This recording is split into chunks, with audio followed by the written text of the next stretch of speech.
Yeah, but thank you for that beautiful display of African culture.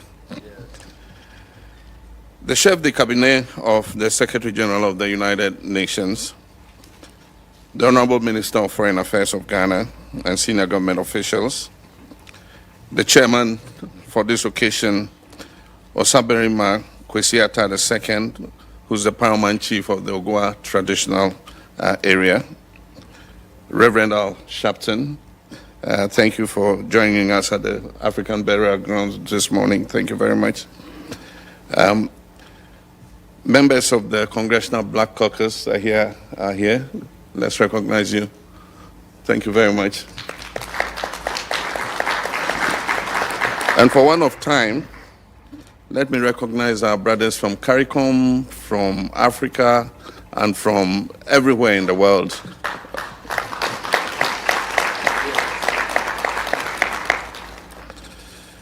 Your Excellencies, distinguished representatives of member states of the United Nations, ladies and gentlemen,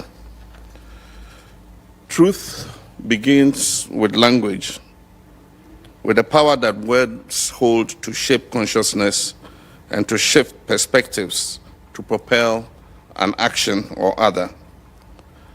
I therefore offer this truth as a starting point. There's no such thing as a slave. There were human beings who were trafficked and then enslaved by people who believed they could own those human beings as chattels, as their personal property.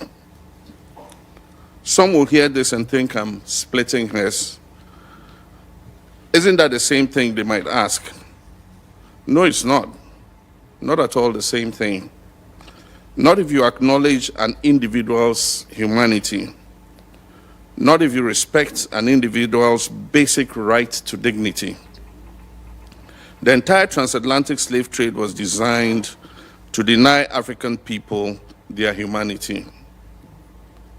And that denial was premised on a racial hierarchy with no basis in fact or science, a racial hierarchy that deemed whiteness superior and blackness inferior. The atrocities that were committed against enslaved Africans, the myriads of injustice that were born of slavery and carried forward into successive social framework, took place specifically because those persons were considered objects, not human beings. So when discussing slavery and its resulting institutions and practices, we must always start by reclaiming racial equality, the dignity of Africans, the humanity of our ancestors who were enslaved, and as a matter of course, our own humanity. Recently, someone asked me to explain the importance of the resolution on the declaration of the trafficking of enslaved Africans and racialized chattel enslavement of Africans as the gravest crime against humanity. And I responded without pause or hesitation, and I'd like to share what I told him. This resolution allows us as a global community to collectively bear witness to the plight of about more than 12.5 million men, women, and children whose homes, communities, names, families, hopes, dreams, futures, and lives were stolen from them over the course of 400 years. I speak these words today not only for Ghana, but also in solidarity with the rest of Africa, the Caribbean, Latin America, and the wider diaspora, and indeed all people of good conscience throughout the world. This resolution is a pathway to healing and reparative justice. This resolution is a safeguard against forgetting. Your Excellencies, ladies and gentlemen, violence begins with language. When words are weaponized or to codify abuse, when people are called out of their names, regardless of their state of dress, when slaves were captured, they were always stripped of their clothing, while being kept in the dungeons of the fortresses that had been built on the African coast by the European traders. They were forced with their limbs chained and shackled into the hold of cargo ships. They remained naked, packed like sardines during the month-long journey through the Middle Passage. Not all those who were loaded onto the ships survived the voyage. A number of the ships sank with their entire human cargo. Others who fell sick were thrown overboard. And a few who preferred death to captivity voluntarily jumped overboard. It is believed that 10 to 20% of enslaved people died in the Middle Passage. Whenever a ship arrived at its destination, the enslaved people, still naked, were taken to the market where they were inspected and appraised like livestock. They were then placed on an auction block in front of an audience of potential buyers and sold to the highest bidder. Once they arrived on the plantation where they would work and live for a lifetime, they were also stripped of their names. And so you were no longer Fatu, or Kofi, or Bubakar, or Nanayao, or Emenka, Nayong, or Hamisu. You were given names like Ben, Jemima, John, Toby, or Mary. In addition to these new names, they were also called girl or boy, regardless of how old you were. And maybe I should also say that filthy N-word. If you ever needed a surname, it would be that of your master. And sometimes they were branded like cattle with the plantation's insignia or logo. There were sugar plantations. There were also coffee, cotton, tobacco, and cocoa plantations in the Caribbean and the Americas. South America had diamond and gold mines as well. And also the production of indigo took place in Jamaica. The people who were enslaved labored on those plantations from sunrise to sunset. And the conditions under which they worked were brutal. They were beaten occasionally to the point of death. They were underfed. They were kept in cramped quarters and often died young, if not from labor, then from disease. There are even records of some enslaved women who were kept as breeders. Let's not mince words, ladies and gentlemen. Business was booming because when labor is free, profit margins are huge. African lives were disposable. If too many of the enslaved Africans died, more were captured from their homes on the continent, enslaved and trafficked. During conversations about slavery, the point at which euphemisms are introduced, and there's a rush to talk about abolition. But we cannot afford to look away. This is precisely the part when we should pay close attention, because the devil is in the detail. And I'm going to share 4 trafficking destinations with you.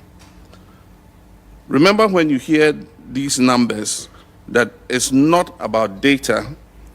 These are about human beings and human lives. Roughly 6 million enslaved Africans were trafficked to Brazil, which is the 5th largest nation in the world, stretching 4,400 kilometers from north to south and 4,320 kilometers from east to west. Almost 2 million enslaved Africans were trafficked to Jamaica, which was the most profitable of all sugar-producing locations. Jamaica is 235 kilometers long and between 34 and 84 kilometers wide, depending on which point you are located. About 500,000 enslaved Africans were trafficked to America from the early 17th century when the first ship arrived to the 19th century when chattel slavery was eventually abolished. America grew from 3 colonies to an independent nation with 36 states. Over 450,000 enslaved Africans were trafficked to Barbados, an island that is 34 kilometers wide and 34 kilometers long and 23 kilometers wide. Before the trafficking of enslaved Africans, plantation labor in Barbados came from white indentured servants who were usually Irish. There were 2 major problems with indentured servants. One was that they eventually had to be granted their freedom. And the other was that if they ran away, catching them proved challenging because they blended in, they were white. In 1661, Barbados enacted a code for the enslaved. And in the preamble, it said, Negroes are described as, and I quote, a heathenish, brutish, and uncertain, dangerous kind of people, quotations closed. It goes on to explain that this is why there must be a set of laws detailing how they should be punished. Clause 2 of the same code details what to do if any Negro man or woman shall offer any violence to any Christian, as by striking or the like. And it goes on to say that if it is a first offense, the Negro should be severely whipped by the constable. However, if it is the Negro's second offense, he shall be severely whipped, his nose slit, and be burned in the face. The code gave owners and overseers the ability to torture, maim, and even kill enslaved Africans with impunity. And became something of a template for the rest of the Anglo-Atlantic world. In 1662, a year after Barbados enacted this code, a legal doctrine was established to set judicial precedent in the American colony of Virginia. It was titled Partus Sequitur Ventrum, for those of you who understand Latin, which translates from Latin as, what is born follows the womb. This legal framework ensured that all children born of enslaved women would also automatically be enslaved regardless of who the father was.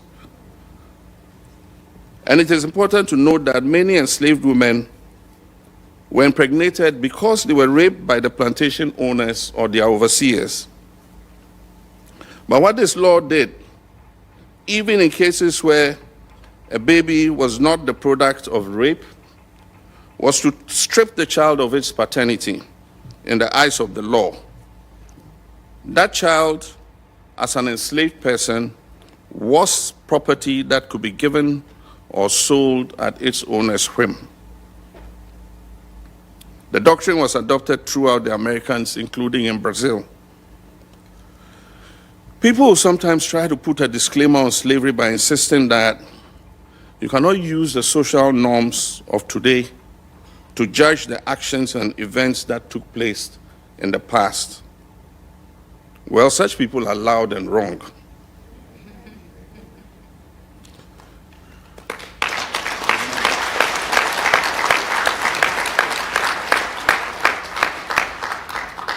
Just because everybody is doing something doesn't make it right. Slavery is wrong now, and it was wrong then.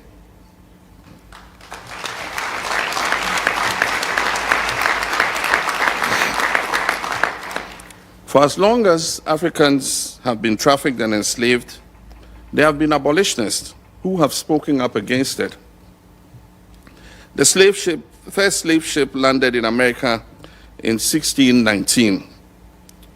Opposition to chattel slavery was voiced and mentioned in passing in documents.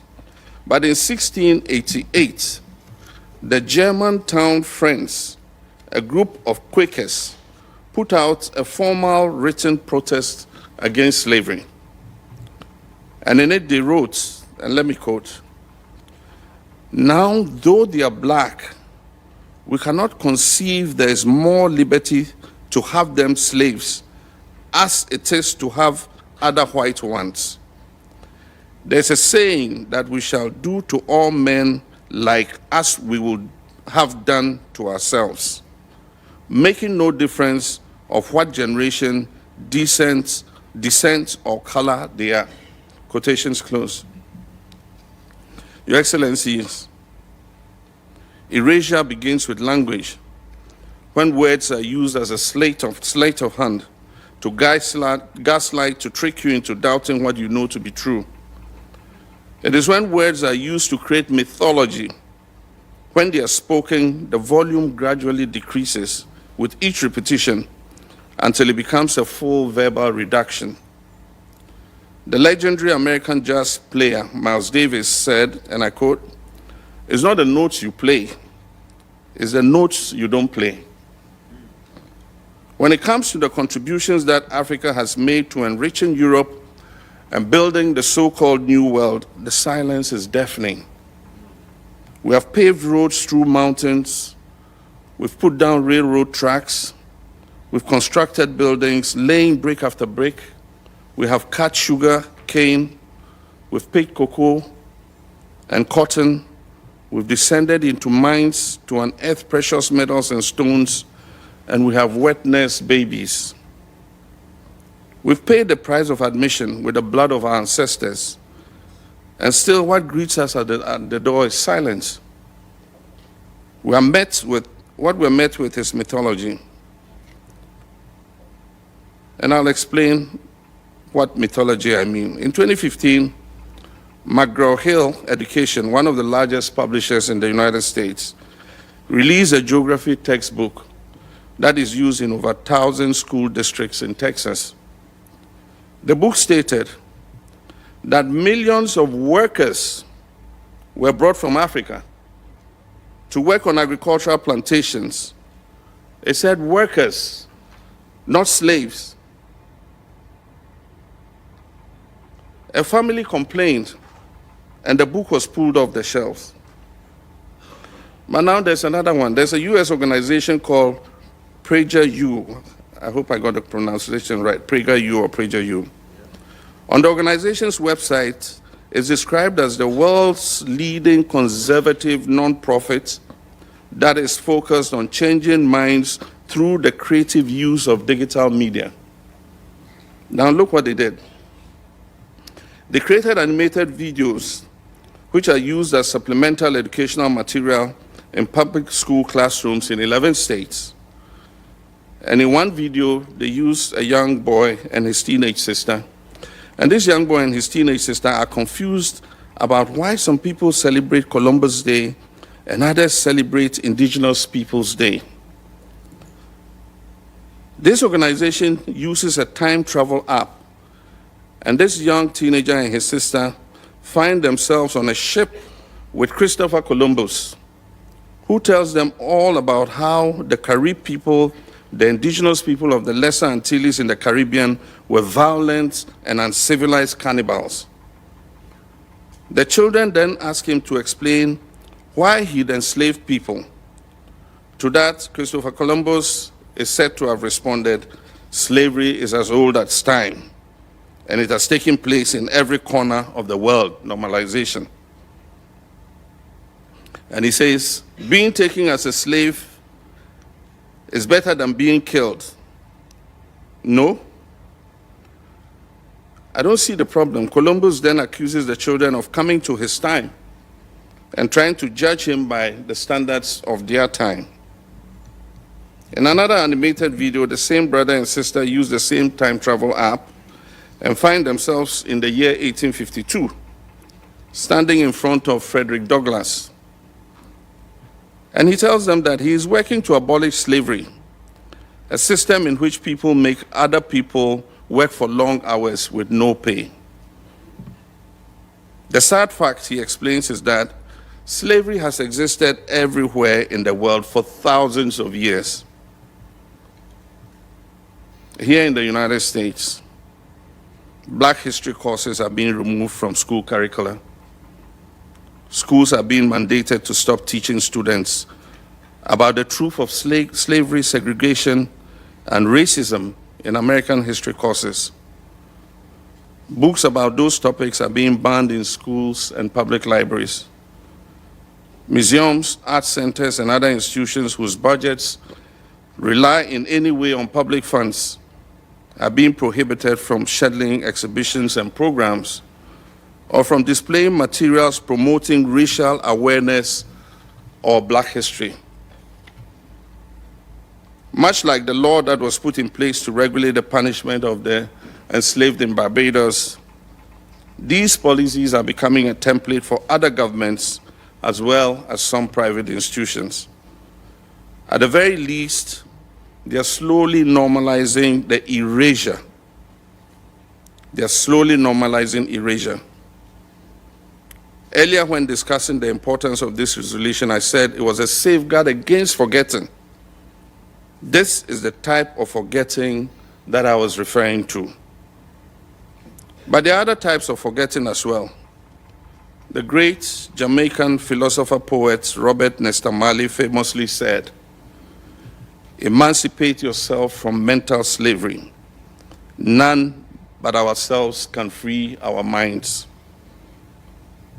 I want to repeat an encouragement that I offered as part of this address, one that is companion to the truth that I began with. When discussing slavery and its resulting institutions and practices, we must always start by reclaiming racial equality, the dignity of Africans, the humanity of our ancestors who were enslaved, and as a matter of course, our own humanity. We must also remember to reclaim our humanity because when we absorb too much of the language of violence and erasure, we can stop hearing the language of truth that exists within us. When we're in that state of mind, our minds become enslaved. In his book, the Guyanese writer Walter Rodney quotes a Dutch traveler's first impressions upon visiting the Nigerian city of Benin. He says the towns seem very great. When you enter into it, you go into a great broad street. The town is composed of 30 main streets, very straight, 120 feet wide. The houses are close to one another, arranged in very good order. These people are in no way inferior to the Dutch as regards cleanliness. This was his quotation. In 1531, a Portuguese sailor, Vicente Pegado, traveled to the city of Great Zimbabwe, and this was what he wrote. He said, "Among the gold mines and the inland plains between the Limpopo and Zambezi River is a fortress built of stone, of marvelous size, and there appears to be no mortar joining the stones. This edifice is almost surrounded by hills, upon which are others resembling it in the fashioning of stone and the absence of mortar. And one of them is a tower more than 12 fathoms high." A 2016 article in the Guardian newspaper highlighted the city of Great Zimbabwe, built between the 11th and 14th century. And the article described a centuries-old drainage system that remained operational, funneling water from the houses and enclosures down into the valley. And the article also disclosed how, in the 19th century, European visitors to this abandoned medieval city in Great Zimbabwe refused to believe that indigenous Africans could have built such an extensive network of monuments. Here's the thing. The greatness that is within us will always outweigh the injustices that have been visited against us.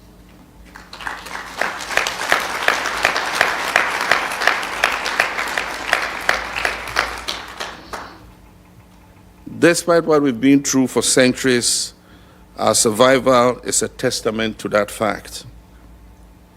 In closing, I would like to offer this quote by Nelson Mandela. And he says, Our human compassion binds us the one to the other, not in pity or patronizing, but as human beings who have learned how to turn our common suffering into hope for the future. Truth begins with language. Ladies and gentlemen, excellencies, tomorrow we vote on a historic resolution that will be another step in the journey of establishing truth. We stand united as Africans, whether on the continent or any part of the world, and link up with people of conscience around the world to seek truth and justice and restore the dignity and humanity of victims of the slave trade. This is a resolution of destiny. And I hope all of you will vote tomorrow to establish truth so that together we can pass this historic resolution and finally acknowledge the full horrors of these transgressions against humanity of the approximately 15 million human beings who were enslaved. I thank you very much for your attention.